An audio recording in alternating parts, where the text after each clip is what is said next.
It's a game one between Aimie and Icredd. Icredd?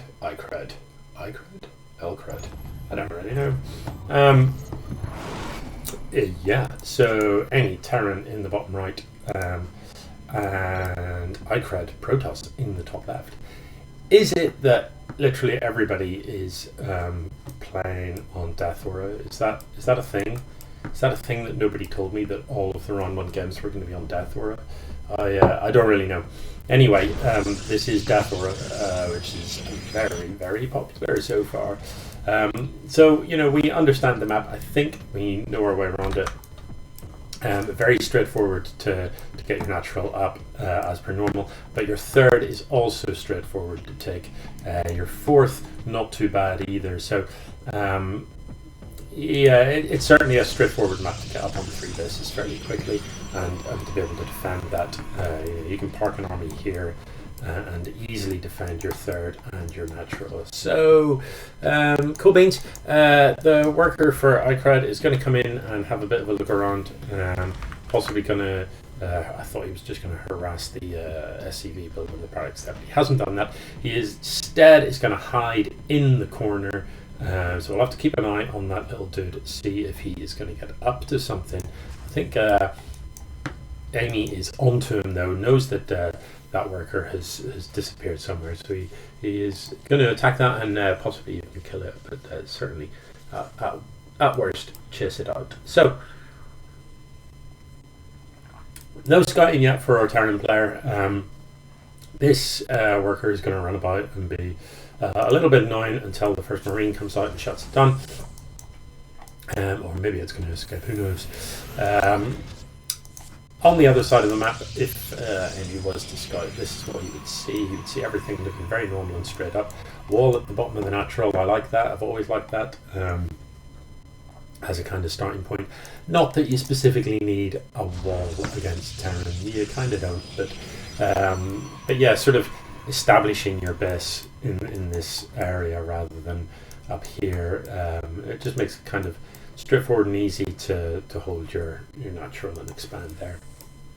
So in terms of vision, Aimie knows nothing about his opponent, doesn't know whether he has expanded or played some ridiculous sort of 5 get off 1 base all in, hasn't a clue what to expect. Icredd, on the other hand, has successfully had a look around his opponent's base, and while it was quite an early scout, arguably a little too early to really get a handle on what his opponent's plan is. What he does know is that he's not facing proxy or anything like that, because the barracks was in its normal location at home. So all good things so far. In the production tab, we've got warp kit being researched, and we've got a stalker being built.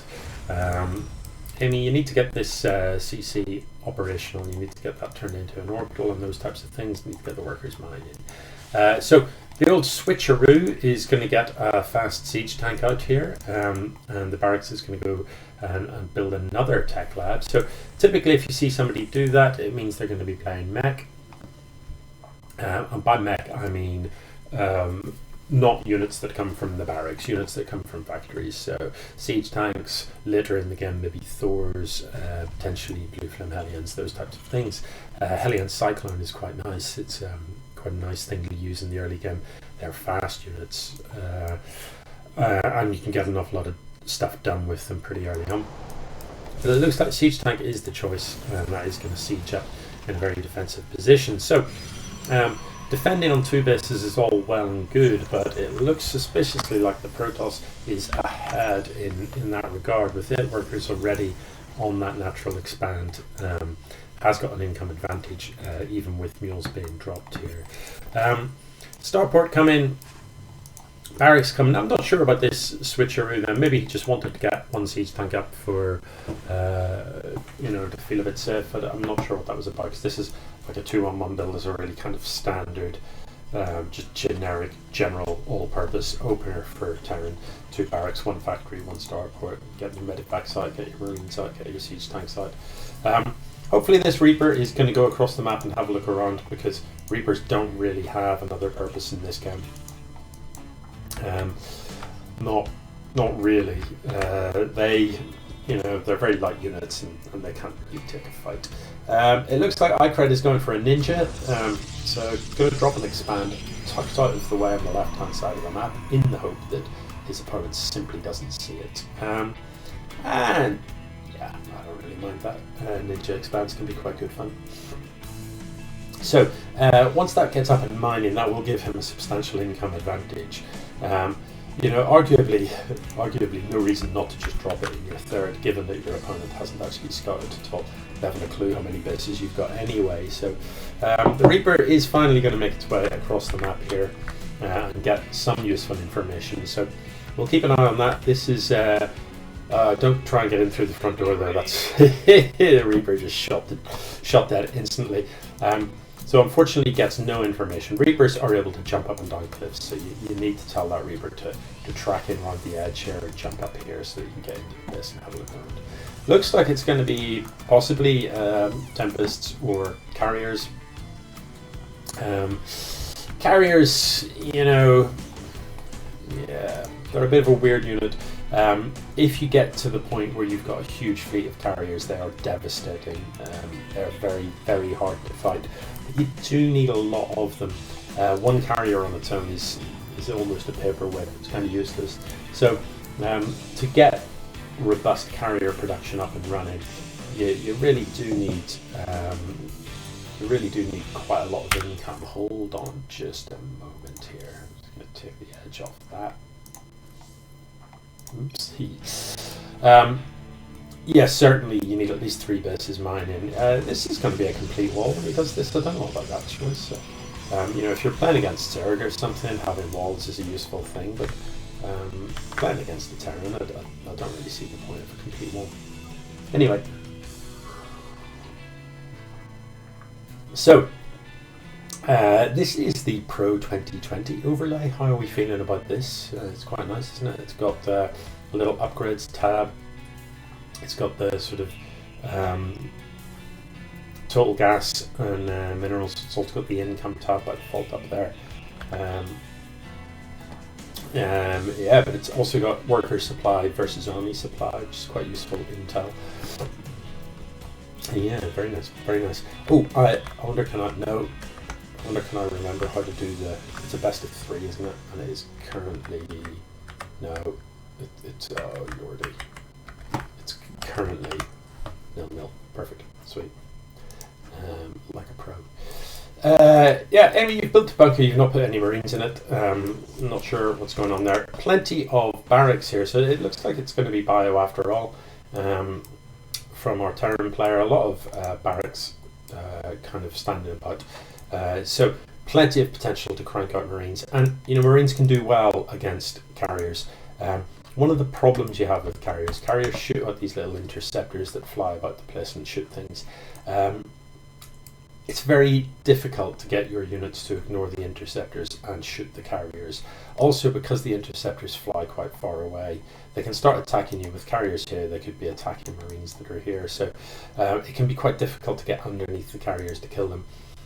But stimmed Marines have such a ridiculously high DPS that if you can get underneath the Carriers, you know, they'll drop out of the sky awfully quickly. So the way to tackle them is to sort of hit the stim button, run the Marines in underneath the Carriers, and then be right-clicking the Carriers one at a time to pop them. If you've got enough Marines, they will take out the interceptors, which is also pretty good. But in general, my sort of go-to against Carriers, I'd have Vikings as well, because you can use the Vikings to focus down the Carriers while the Marines are shooting the interceptors, and that's, as a combination, pretty powerful. Alternatively, Thor Viking is also pretty powerful. Those would be the options. Now, these zealots are just going to stand here. Look how funny this is. They're just like, so each player sees the other one. Aimie still has, you know, very little information about what's going on the other side of the map. These zealots are just going to wander about and check that there's no third, and at present there isn't in this location. So they're going to go on home assuming that Aimie's still on 2 base, but in fact the third is under construction. Looks like we're going for a move out. If we look at the army supplies, it is in favour of the Terran, but the more technical army lives over here. These carriers are getting towards the sort of numbers where they become incredibly difficult to engage into. Now, Aimie doesn't know about this base. Is he going to find it by accident? Because that could be devastating. There's no way that Icredd can defend this base. Absolutely no way at all. So how has Aimie figured out that there's a base here? That's insane. Like he definitely hasn't seen it. That's his vision. I wish. Look at this. Just go and kill that. Yeah, there's absolutely no way that Icredd can defend against that. Now, at present, you can see the upgrades here are looking reasonable for our Protoss player. Yeah, this is going to die. All of those. Oh, he's actually focusing on Nexus. I would kill the workers. That's the splash damage from the siege tanks is actually the thing doing the damage there to these minions. But yeah, I don't know about this Icredd. I mean, that's on the reinforcement path. That's surely going to get shut down. Yeah, army supplies then are in favour of the Terran, but the Terran just doesn't have any upgrades, look. Whereas the Protoss does. Now, air upgrades, that's +1, and he's got +1 armour, +1 shield, +1 attack. These siege tanks sieging up like this are going to give these stalkers a very hard time indeed, but it's the carriers that are the big problem here. So let's see if this is enough carrier. You can see that the Marines are dying pretty fast, and the number of interceptors isn't quite going down quickly enough, but it is beginning to dwindle. So once they've run out of interceptors, the carriers then just do nothing. So you can see these carriers are just going to have to run. So what Aimie needs to do is get after the carriers and kill them. Also not a bad plan to just come in here and take this out. You've killed the army, what are you waiting for? Icredd needs to get these carriers time to rebuild their interceptors. You can see that that's what these tabs above them represent, how many interceptors each carrier has. So it looks like Icredd is going to lose this base as well. These zealots are going to achieve nothing. Carrier production has been shut down. He's got a couple of warp gates here that he could use, and he could get sentries out of those warp gates so that when these Marines try and come up the ramp, he can drop the force fields and cause his opponent all sorts of problems. Force fields can be really effective at just kind of preventing enemy sort of army movement. So yeah, it's not enough, I don't think. I think there's just too much Marine here, and it is just going to take care of these interceptors. Yeah, so how could Icredd have won this? And there certainly was potential for it to happen. As I say, some force fields, so that he could segment this army and split it up, and that way the interceptors wouldn't be overwhelmed by Marine numbers. You know, split this army up into sections that the interceptors can kill is one thing you could do. The other sort of useful thing to do would be shield batteries, because shield batteries just, none of your stuff is going to die if you've got some shield batteries on the go. So yeah, an interesting game. Aimie aptly showing that he knows how to build an army. Really needs to work on his upgrades. Icredd also aptly showing that he knows how to get economy up and turn it into stuff. And he wasn't far away from having enough here. Well, it looks like these carriers are perhaps going to see this stuff off, but you know, he doesn't have a base anymore. He's got nothing left. So, you know, he can't build any more carriers. He is very soon going to... Oh, no, he's actually still got quite a lot of money. I was going to say he'll soon run out of money, but it's not going to be soon at all. It does cost money for the carriers to rebuild these interceptors. So he's going to fly across the map, and, you know, there is a chance that he wins. Let's, you know, if we look at the army supply, it's not that different. You do need a lot of Marines to take this on. What Aimie needs to be doing is focusing down the carriers. You've got to right click on these carriers, so this could be close, but the interceptors coming out, we're going to see. He is moving forward with these Marines, but just running about is not a great plan. Widow mines could really save the day here. yeah, it's going to be, you need to get these Marines in the bunker, you need medevacs to heal them up, but overwhelmingly, you need upgrades. Combat shield at the very least could just make such a huge difference here. These siege tanks are adding absolutely nothing. So it looks like these carriers are just going to uncontested move in here and win. You know, literally a handful of Widow Mines could make a huge difference here. And that would be quite painful. A single Thor could make a huge difference because you've got a lot of idle SCVs that you could repair it with.